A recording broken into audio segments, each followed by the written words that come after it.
Good afternoon, everybody. Let's take a look at your headlines on this Thursday afternoon.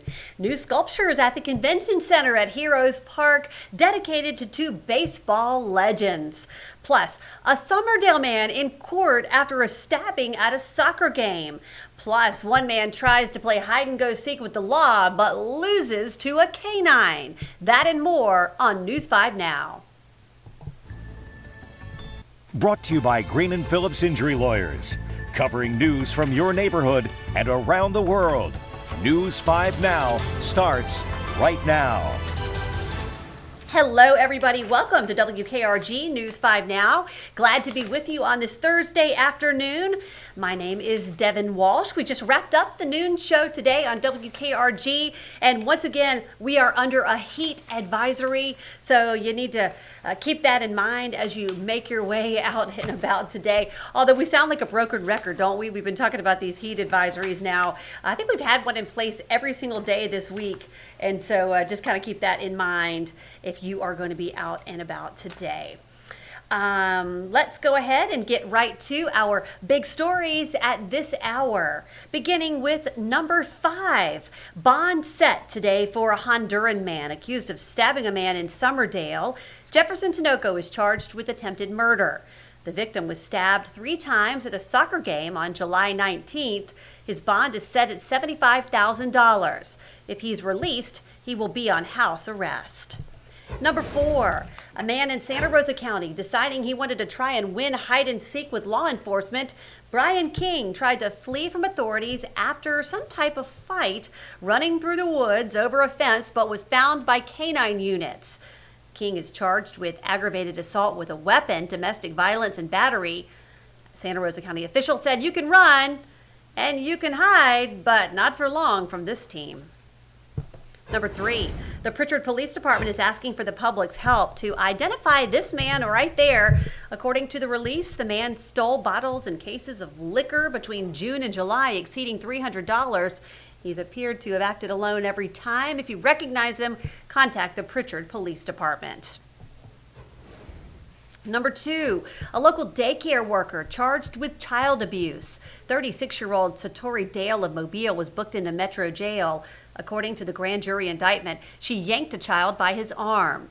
Investigators haven't said where she worked. Actually, they have said this, at Nazarene Child Care on the I-65 service road. She is now free on a $10,000 bond. And number 1, extra innings today for Mobile's Hall of Fame walk. The new sculpture park at the Mobile Convention Center opened last month, but 2 of the 6 honorees or their families couldn't make it, so they were honored today. The statues of Ozzie Smith and the late Hank Aaron were dedicated. Smith is considered the greatest defensive shortstop in the history of the game. Aaron retired as baseball all-time home run leader. His widow Billy was there today to represent him. Smith says it's an honor to be associated with Mobile's storied baseball history. And that is a look at our big stories at this hour.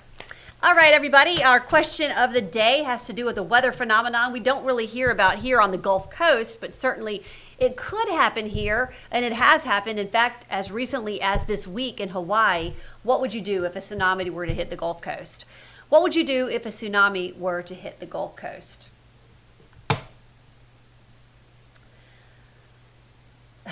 Ant says, probably throw a tsunami party like we throw hurricane parties. Same thing I do with a hurricane. Go north. Allison says, have your go bag ready, basically all the stuff that she takes. Tim says, I'd still be thinking about how and why the T is silent and continue thinking of other words with silent letters as I am dragged out to sea.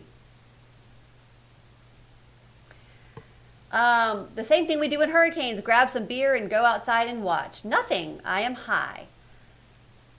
Nothing, I'm on the highest point in Mobile. So a lot of funny responses there to our question of the day.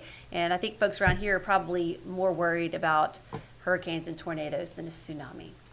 All right, let's get to our poll of the day. And this has to do with what age kids should be on social media. Officials in Australia announced that they are banning access to YouTube for those 16 years and younger. So we want you to vote in our poll of the day. Should social media be banned for kids under a certain age? Should social media be banned for kids under a certain age? And we're asking you to vote yes or no. It's definitely a topic of discussion. So many parents dealing with the repercussions of social media and when is it too young to be on social media? How do you monitor it? I know it's a constant battle in my house with 2 teenagers.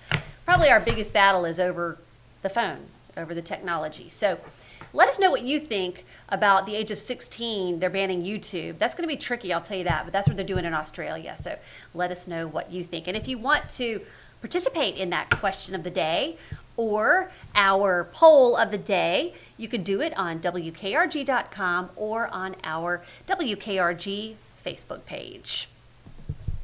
Okay, everybody, that's going to do it for me here at WKRG News 5. I've got a couple of afternoon today off and the rest of the day off and tomorrow. Just picking up some kids from camp, etc. So I won't be here, but I'll be following the latest headlines online on WKRG.com. Thank you so much for joining me, and I'll see you back on Monday, but be sure to join Peter and I believe it's going to be Cherish today on WKRG News 5 at 5 o'clock. Have a great afternoon. Covering news from your neighborhood and around the world. You are watching News 5 Now, brought to you by Green & Phillips Injury Lawyers.